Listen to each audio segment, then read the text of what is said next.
আসসালামু আলাইকুম। চলে গিয়েছিলাম চাবাও, নারায়ণগঞ্জের বিখ্যাত জায়গা শেখ রাসেল পার্ক, যার বর্তমান নাম দেওয়া হয়েছে সিটি পার্ক। চাপ মানেই হচ্ছে চাবাও। যারা চাপ পছন্দ করেন, স্পেশালি তাদের জন্য তারা এখানে চলে আসতে পারেন।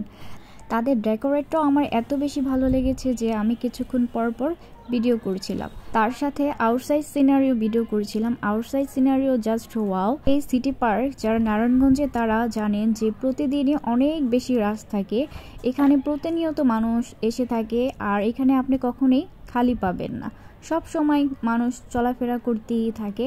তারপর চলে আসলো আমাদের চিকেন চাপ আর লুচি। আমরা লুচি অর্ডার দিয়েছিলাম 5টা, তারা সাথে একটা অ্যাড করে 6টা দিয়েছিল, তাই ভালো লেগেছে বিষয়টা। আর এই ঝুড়িটা আমার বেশি ভালো লেগেছে। তারপর আমরা খাওয়া স্টার্ট করলাম, আর সাথে যে টকটা অ্যাড করেছে, এই টকটা আমার বেশি ভালো লেগেছে, কারণ টক কিন্তু মেয়েদের বেশি পছন্দের। আর টক দেখলে তো এভাবেই জিভে জল চলে আসে। তো আমাদের খাওয়া শেষ পর্যায়ে। তো যারা চাপ পছন্দ করেন তারা কোনো মিস করবেন না, তারা কোনো এখানে চলে আসবেন। সবাই ভালো থাকবেন, সুস্থ থাকবেন। আসসালামু আলাইকুম।